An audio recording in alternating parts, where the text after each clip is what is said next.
Assalamualaikum warahmatullahi wabarakatuh. Halo anak-anak ustazah yang soleh dan soleha, apa kabarnya kalian pada hari ini? Alhamdulillah, luar biasa, tetap semangat, dahsyat, Allahu Akbar. Alhamdulillah, atas izin Allah kita dipertemukan kembali dalam mata pelajaran pendidikan agama Islam. Ustazah harap kalian selalu dalam keadaan sehat walafiat dan dalam lindungan Allah Subhanahu wa Ta'ala.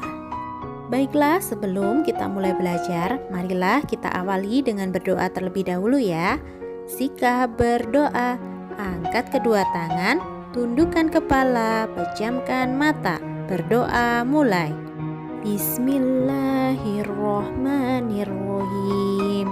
Rabbi zidni ilman warzuqni fahman, amin ya rabbal alamin.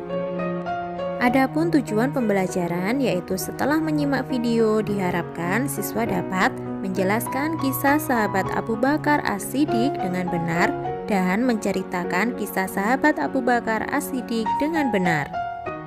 Baiklah soleh-soleha, mari kita simak kisahnya bersama-sama. Kemuliaan Abu Bakar As-Siddiq. Abu Bakar bernama asli Abdullah. Lahir di Mekah 2 tahun 2 bulan setelah kelahiran Rasulullah Shallallahu Alaihi Wasallam. Ia dipanggil Abu Bakar karena ia sering menjadi pelopor kebaikan.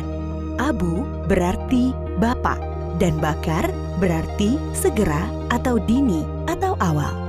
Sebab itu, beliau selanjutnya disebut Abu Bakar. Sejak kecil, Abu Bakar senang sekali berbuat kebajikan dan hal-hal terpuji. Salah satu sahabatnya berkata, "Sesungguhnya engkau selalu menyambung tali silaturahim, selalu berkata benar, banyak menanggung kesulitan orang lain, menolong orang-orang yang menderita, dan menghormati tamu." Begitu kesaksian Ibnu Dugunah, sahabat Abu Bakar. Abu Bakar termasuk orang yang paling utama masuk Islam. Ia adalah sahabat Nabi Muhammad Shallallahu Alaihi Wasallam yang paling setia, mendampingi Rasulullah sejak masuk Islam sampai meninggal. Ketika Nabi Muhammad Shallallahu Alaihi Wasallam berhijrah dari Mekah ke Madinah, Abu Bakarlah yang menemaninya. Pada saat itu, Kamis 27 Safar tahun ke-14 kenabian, waktu tengah hari, Rasulullah Shallallahu Alaihi Wasallam mendatangi Abu Bakar di rumahnya. Abu Bakar berkata, "Demi Allah, beliau tidak akan kemari pada saat begini, kecuali ada urusan penting." Beliau mengabarkan kepada Abu Bakar bahwa Allah Subhanahu wa Ta'ala telah mengizinkannya untuk hijrah ke Madinah. Setelah memastikan rencana hijrah, Rasulullah Shallallahu Alaihi Wasallam pulang ke rumah sambil menunggu waktu malam tiba. Pada hari yang sama, para tokoh kafir Quraisy sedang mengepung rumah Rasulullah Shallallahu Alaihi Wasallam. Mereka berniat akan membunuhnya. Setelah lewat tengah malam, mereka meyakini inilah cara terakhir untuk menghentikan Rasulullah berdakwah kepada Islam. Ketika malam semakin larut, Rasulullah keluar dari rumahnya menuju rumah Abu Bakar tanpa diketahui oleh orang-orang yang memusuhinya. Lalu mereka berdua berusaha keluar dari Mekah sebelum fajar menyingsing. Mereka justru menuju ke arah Yaman, arah selatan Mekah, tidak langsung menuju ke Madinah. Setelah sampai di dekat bukit yang tinggi dan terjal, mereka berdua berencana bersembunyi. Abu Bakar membantu Rasulullah Shallallahu Alaihi Wasallam sambil menggendong naik ke atas bukit. Di depan mulut goa yang dikenal dengan Goa Thur, Abu Bakar berkata, "Ya Rasulullah, engkau jangan masuk sebelum aku masuk terlebih dahulu, agar jika ada sesuatu yang berbahaya, akulah yang kena, bukan engkau." Abu Bakar masuk dan membersihkan goa. Ia memeriksa dinding-dinding goa. Lalu Abu Bakar menyobek kain yang dipakainya untuk menyumbat lubang-lubang yang ada di dinding goa. Setelah itu ia berkata, "Silahkan masuk ya Rasulullah." Rasulullah masuk ke dalam goa, lalu menyandarkan kepalanya ke sebuah batu dan memejamkan mata. Abu Bakar menjaganya. Tiba-tiba, kaki Abu Bakar disengat oleh binatang berbisa dari balik lubang yang disumbatnya. Ia berusaha tidak bergerak sambil menahan rasa sakitnya karena khawatir akan membangunkan Rasulullah. Namun, rasa nyeri yang sangat membuat air mata Abu Bakar menetes dan mengenai wajah Rasulullah Shallallahu Alaihi Wasallam. Rasulullah terbangun dan bertanya, "Apa yang terjadi, wahai Abu Bakar?" Aku disengat binatang berbisa, wahai Rasulullah. Lalu Rasulullah meludahi luka Abu Bakar dan rasa nyeri hilang seketika. Abu Bakar mendampingi Rasulullah Shallallahu Alaihi Wasallam dalam hijrah ke Madinah selama 10 hari, 3 hari di Gua Sur dan 7 hari di perjalanan ke Yatsrib, Madinah. Sampai mereka tiba di Madinah dengan selamat pada hari Senin 8 Rabiul Awal tahun 14 kenabian. Abu Bakar seorang yang pemberani. Ali bin Abi Thalib berkata, Ketika perang Badar, kami mendirikan tenda untuk Rasulullah Shallallahu Alaihi Wasallam. Lalu kami bertanya, siapa yang bersedia mendampingi Rasulullah Shallallahu Alaihi Wasallam agar tidak ada musuh yang bisa mendekatinya? Demi Allah, tak satupun dari kami yang maju selain Abu Bakar. Abu Bakar juga seorang yang sangat dermawan. Putri Abu Bakar, Aisyah menceritakan, ketika masuk Islam, Abu Bakar memiliki 40.000 dinar keping emas. Ia menginfakkan seluruh hartanya itu kepada Rasulullah Shallallahu Alaihi Wasallam. Abu Bakar, seorang yang cerdas dan berilmu luas. Abdullah bin Umar pernah ditanya, siapakah yang memberi fatwa di masa Rasulullah Shallallahu Alaihi Wasallam? Ia menjawab, Abu Bakar dan Umar, dan aku tidak mengetahui orang lain selain mereka berdua. Abu Bakar juga sosok yang paling baik dan utama. Abdullah bin Umar berkisah, Di masa Rasulullah, kami diperintahkan memilih orang-orang. Kami pun memilih Abu Bakar, lalu Umar, lalu Utsman. Dan terlihat Rasulullah Shallallahu Alaihi Wasallam tidak menentang hal itu.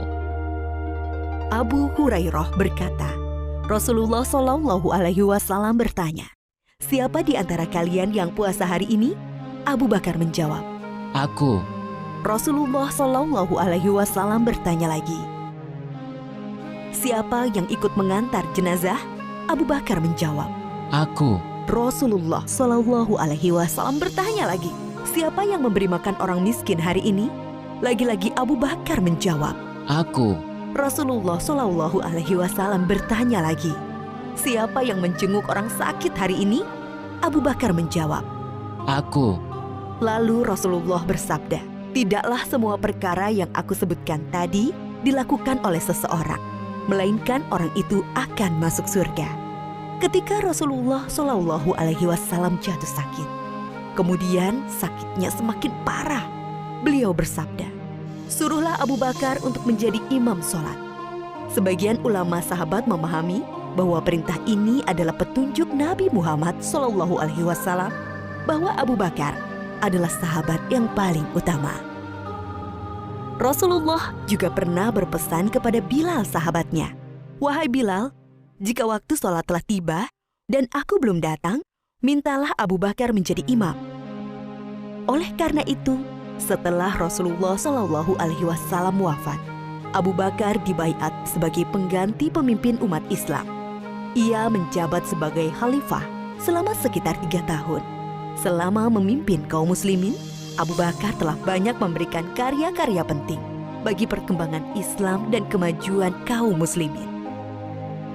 Antara lain, memerangi orang-orang murtad yang keluar dari Islam, melanjutkan rencana pengiriman pasukan Usamah bin Zaid yang sebelumnya telah dipersiapkan oleh Rasulullah Shallallahu Alaihi Wasallam, memerangi para pembangkang zakat, memerangi nabi palsu Musailamah al-Kadzab, dan membukukan Al-Quran. Ide pembukuan Al-Quran datang dari sahabat Umar radhiyallahu anhu. Awalnya, Abu Bakar berkali-kali menolak pendapat itu. Namun setelah terjadi diskusi panjang, akhirnya Abu Bakar menerima hal tersebut. Lalu Abu Bakar memanggil sahabat Zaid bin Sabit, yaitu sahabat yang menjadi pencatat wahyu di masa Nabi Muhammad Shallallahu Alaihi Wasallam. Dia bercerita kepadanya, Sesungguhnya Umar telah mendatangiku dan ia berkata kepadaku, banyak sahabat penghafal Al-Quran yang gugur dalam perang Yamamah, yaitu perang melawan Musailamah Al-Kadzab, sang nabi palsu dan pasukannya. Aku khawatir peristiwa serupa juga menimpa para qurra, para penghafal Al-Quran dalam peristiwa lainnya. Akibatnya akan hilang sebagian besar dari Al-Quran. Wahai Zaid, engkau anak muda yang cerdas. Kami mempercayaimu sepenuhnya bahwa engkau juga juru tulis wahyu Rasulullah. Jadi, carilah ayat-ayat Al-Quran itu, lalu kumpulkanlah. Zaid menolak sambil berkata kepada Abu Bakar dan Umar, Mengapa kalian akan melakukan sesuatu yang tidak pernah dilakukan oleh Rasulullah SAW? Demi Allah, ini perbuatan yang baik. tukas Abu Bakar. Zaid mengulangi penolakannya Tidak, sambil bergumam, andai kata ia membebaniku untuk memindahkan sebuah gunung, itu jauh lebih ringan daripada perintahnya menghimpun ayat-ayat Al-Quran. namun setelah diskusi, akhirnya Zaid menerima dan berkata, Akhirnya, Allah Subhanahu wa Ta'ala membukakan pintu hatiku, seperti halnya Allah membukakan hati Umar dan Abu Bakar. Mulailah aku mengumpulkan ayat-ayat Al-Quran yang tertulis di dedaunan, pelepah kurma, tulang belulang, juga dari para penghafal Al-Quran. Setelah terkumpul menjadi satu mushaf, Khalifah Abu Bakar menyimpannya sampai wafatnya. Inilah jasa Abu Bakar yang sangat berharga dan masih bisa dirasakan oleh kaum muslimin hingga saat ini. Pada hari-hari terakhirnya, Abu Bakar sakit demam sekitar 15 hari. Beliau pun masih berpikir untuk kebaikan Islam dan kaum muslimin. Abu Bakar berusaha mencarikan pemimpin terbaik bagi kaum muslimin, memikirkan persatuan kaum muslimin, menjauhkan kaum muslimin dari perselisihan. Ia memanggil beberapa sahabat senior untuk dimintai pendapat tentang Umar. Ia juga meminta Utsman bin Affan untuk menuliskan surat wasiat, lalu memberinya cap stempel dan membawanya keluar untuk dibacakan kepada kaum muslimin agar mentaati keputusan Abu Bakar dalam menetapkan Umar bin Khattab sebagai penggantinya memimpin umat Islam. Aisyah, putri Abu Bakar, berkisah, pada penghujung usianya, Abu Bakar bertanya kepadanya, Pada hari apakah Rasulullah Shallallahu Alaihi Wasallam wafat? Aku menjawab, pada hari Senin. Ia berkata, Semoga aku meninggal antara saat ini hingga malam nanti.